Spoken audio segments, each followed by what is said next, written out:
Hi, everyone. Thank you so much for joining us today. We are going to be talking about a hot topic. Hot topic, Minnesota's new earned sick and safe leave statute. It was in place in some cities before this, but now it's been expanded. So we wanted to bring you this important information. We've had a lot of people asking about it, a lot of people talking about it. So um, again, we'll be talking all about the safe and sick leave. I want to introduce myself and my colleague, Lisa Netzer. My name is Tracey Gutzmer, and I work with the Dental Consulting Company. I'm a practice management coach. At Dental Consulting Company, we look at three areas, mostly in the practice. So we're focusing on hygiene, we focus on front office systems, as well as the doctor assistant relationship and scheduling. So I work a lot with front offices and insurances and landscapes with insurances, as well as credentialing when doctors are purchasing a practice. So with that, I'm going to turn it over to Lisa. She'll be doing the bulk of the presentation. She's going to throw it back to me at the end, and we'll wrap it up about how to implement this, manage employee expectations within the office. Hello, everyone. My name is Lisa Netzer, and I'm an attorney with True North Practice Transitions. Our law firm helps dentists buy and sell their dental practices, and I have a background in employment law that goes back about 15 years. I am excited to share with you the changes that are going to happen under Minnesota law. These are important changes for a lot of people. It'll be the first time they have access to paid sick time. And so these are important changes for everyone. It's also important if you already provide either a paid time off, vacation, or sick leave under your current handbook, how you can roll these new changes into your system as it already exists. So these are important changes, and a lot of people have a lot of questions. So we're going to get going on what to do with the new safe and sick leave. Almost as important as Minnesota sick and safe leave is the another law that I'm not going to talk about today. And it's just as important that you understand the difference between the two. The Minnesota legislature this year did pass two very important statutes. One is earned sick and safe leave. That is for short term. I'm out for a couple of days with a bad cold. I'm home with my child because they're home with COVID, that kind of sick and safe leave versus the Minnesota Family and Medical Leave Act. That act will not go into effect until January 1 of 2026, and it's going to be really different, and it's going to address a different issue.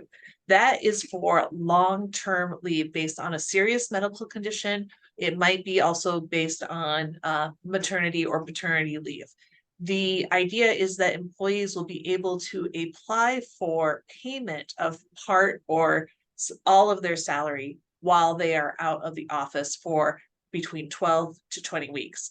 This is a new law. We will have basically a new state agency that will help administer this law, and we're going to have this law funded by payroll taxes. Those payroll taxes are paid both by the employer and the employee. It goes into a pool, just like Minnesota unemployment insurance. And then when someone qualifies for a leave under this plan, they can apply to that agency for that payment. So the payment doesn't come directly from you if someone is out for a leave that qualifies under this plan.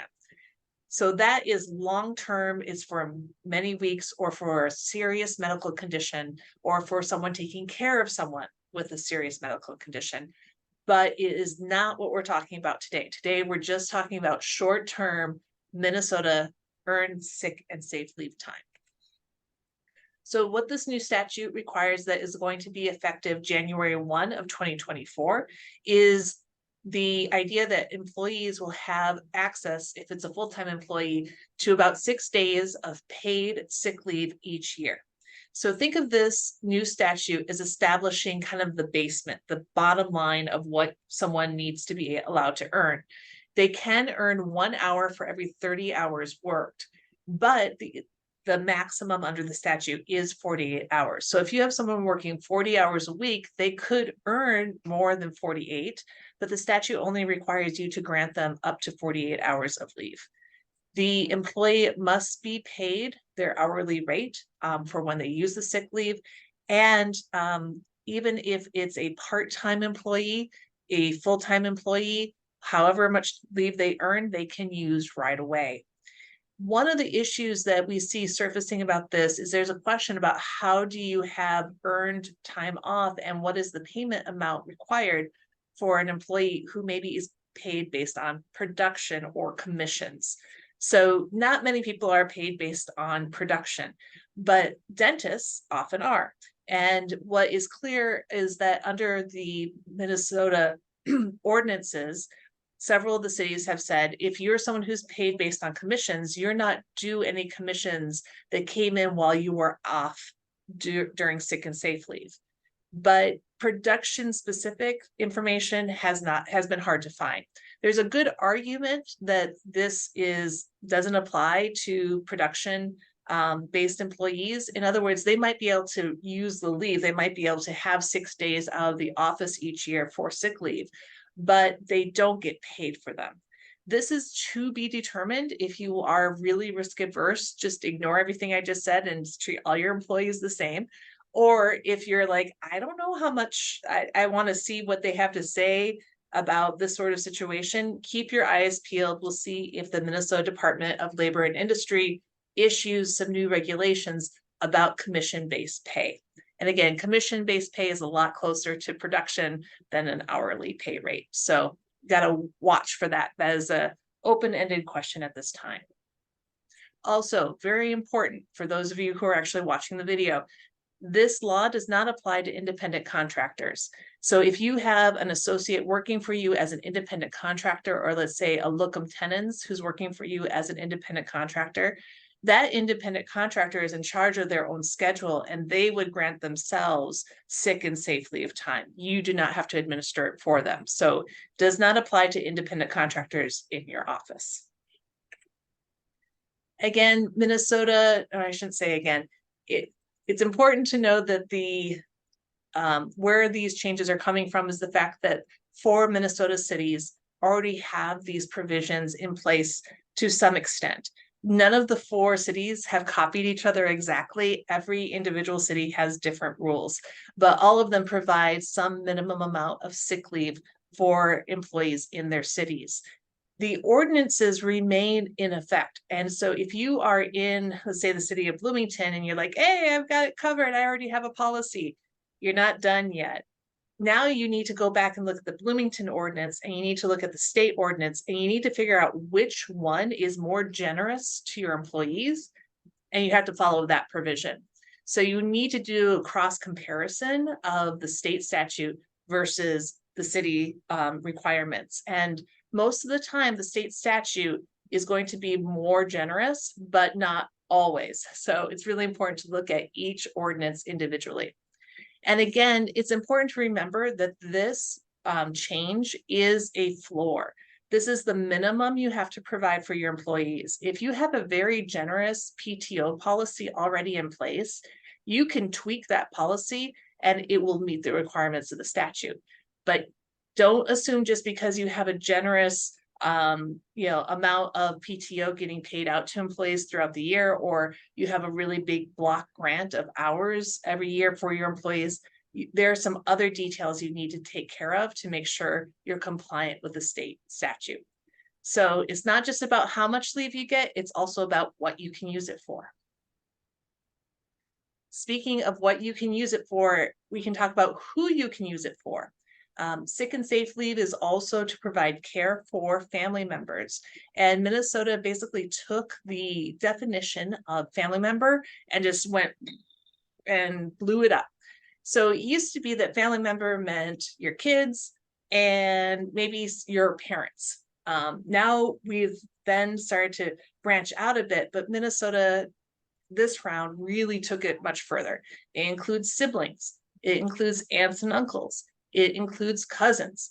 It includes a family member who is like family member to you. So if you have a great aunt who's like a grandmother to you, you can take care of that person using sick and safe leave. Also, just in case that didn't cover it, you can also designate one individual per year to be the person you provide care for under Minnesota sick and safe leave time. So let's say you have an elderly neighbor, and even though they're not blood related to you at all, you could still use sick and safe time to help provide care for that person. So make sure in your handbook that your definition of family member is as broad as the new Minnesota statute. Also, what leave can be used for is also greatly expanded. We're not just talking about people or a family member being sick. And remember, sickness can be medical care, preventative care, treatment of a condition. It doesn't matter. If someone's out to see a doctor, generally they would qualify for leave under the statute. You can also use it for victim services if there's a violation of law pertaining to domestic assault, harassment, and stalking provisions. So if you're either a victim of a crime and you're giving a report to the police, or you're seeking a protective order based on that violation with the courts, you can use this leave to help you with that. Another big change for us is that this can also be used for weather-related closures. So if your hygienist is at work and their child's school gets closed, they can use sick and safe leave to cover the absence when they need to go pick up their kid early from school, or not even come in because school was closed due to a weather emergency. These are generally weather emergencies that are declared by a state government. So like a school board, a city, a county, the state sometimes has had to shut down things because of terrible weather conditions. That's what we're talking about. If you decide personally to close your office, you probably, because of weather, you probably want to allow employees to use sick or safe leave if they have it, if they have some accumulated, if you make that decision. But it generally only applies when a government agency of some sort declares a weather-related emergency. And finally, for any healthcare emergencies like a COVID pandemic, that is all covered under this new statute. Employees can use this leave for as long as they need to be out. So let's say at the end of the day, someone comes down with a migraine headache and they need to leave an hour early. They could use an hour of sick and safe leave to make up for that time.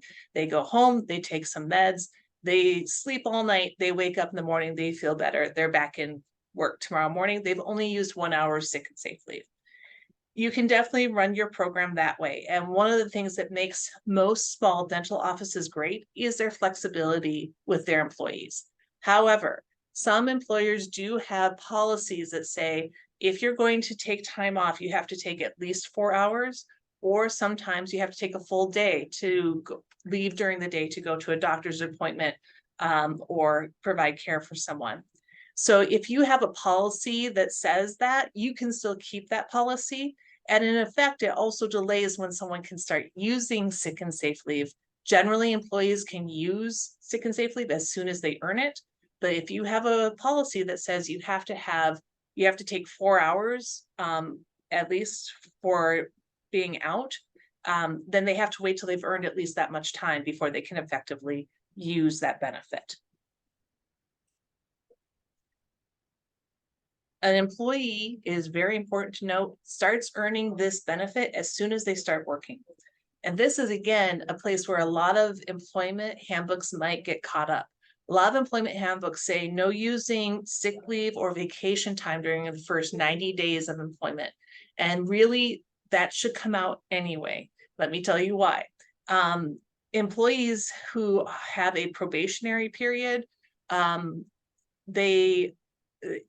it means that if you have an at-will employment situation for your employees, putting someone on probation and then saying they passed probation would indicate there's some greater protection of the employee after they complete probation.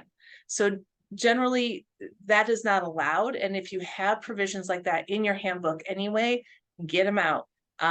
We all want to be at-will employers so that we can say, that if there's any reason I need to terminate your employment, I can do so automatically. So protect your at-will employment status for your employees.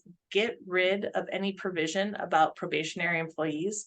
But also know that this particular benefit is one employees can use starting day one, or as soon as they've accumulated some leave. Again, the Minnesota statute is establishing a minimum, and that minimum is at least in the first year, someone can earn up to 48 hours of earned sick and safe leave. Again, you might have a PTO policy that provides more than 48 hours, but that is the minimum for a full-time employee you have to provide is 48 hours. Also, there are provisions that allow employees to carry time from one year to the next. So if an employee is not sick during year one and they earn those 48 hours, they can take all 48 hours into the next year. And that next year, they can keep earning time until the next year, at which point they can take over up to 80 hours. So employees will have a right to do that. I know that some dental offices would rather pay out their employees at the end of the year, and some of them kind of use any unused PTO as a bonus at the end of the year. But right now, under the statute, employees have the right to take time into the next year. So I think you have to at least allow them to take 80 hours into the next year. You can't force them to take a payout instead. That's no longer allowed under the statute, unless you keep these separate.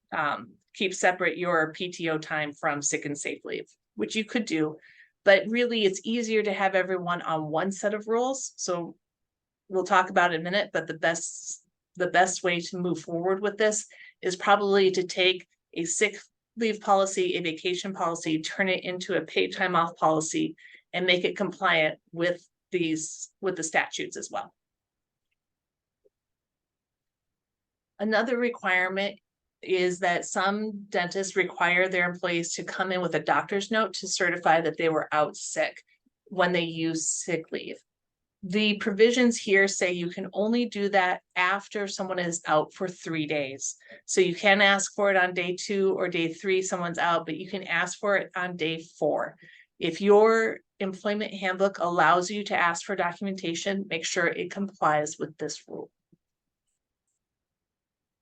Also, as the employer, it is up to you to track how much time someone earns under these provisions. You have to let your employees know on a regular basis how much time they have accrued under this benefit. So I'm going to encourage you to work with your payroll person, whoever your payroll provider is. They're generally very good about being able to also track earned time like sick and safe leave. What's nice about that is then your employee gets a pay stub every 2 weeks that tells them what their accrual of sick and safe time is. If you are using a spreadsheet in your back office to track this stuff, you're not, unless you're willing to make that whole spreadsheet with everyone's benefit time on it available to everybody all the time, you cannot do that. You have to let your employees know how much they've accumulated. So the best way to do that and best way to make sure you're compliant with this part of the statute is simply work with your payroll provider. Trust me, they're doing for a lot of people right now. They will track that accrual rate. These are some of the other details that you need to comply with for Minnesota sick and safe leave time. But one of the most important things on here is making sure that employees are clear that they will not be paid out PTO or sick or safe leave when they are terminated from their job or if they leave their job. If your handbook absolutely should have that provision in it, you are not required to pay people out for time they have not used for a benefit. So please make sure that that your employee handbook reflects that language so that you can be protected from a big payout at the end of someone's employment. It's a great way to control how many hours are hanging out there for this benefit. And again, my best recommendation is to look at your current policies and decide whether it's time to get rid of the old sick leave, the old vacation time, and put it together in one system that can address both planned absences and unplanned absences. So that's the best way I can think of to tackle this statute in your handbook. All right, Tracy, you ready to talk about handbooks? Ready to talk about handbooks. So How important are handbooks? Really important. I think Lisa hit on that many times over the past 15, 20 minutes. So if you do not have a handbook in place, you need to have a handbook in place. It is, I understand that it is an investment, but it is a huge protection for your office. I like to say a little bit that employees are like children, and I don't mean that in a negative way at all, but children are kids, right?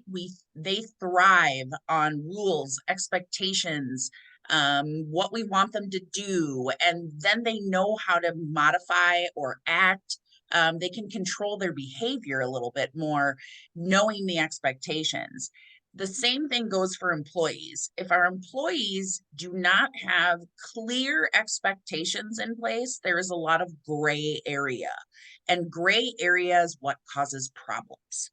So if you have that handbook in place, that gray area is gone and the expectations now are set and the employees know what to do. So they actually thrive in that type of environment, just like kids do. It's the same thing.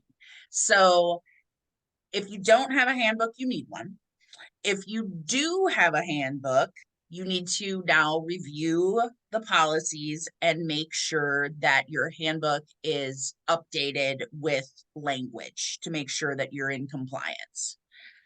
What I would recommend is that you figure out for your handbook what we need to do, add all the verbiage, add all the changes, and once that is done, you're going to have an all-team meeting and you're going to go through this with all of your employees so that, again, they know the expectations, they know if there's changes, and everybody is on the same page, okay?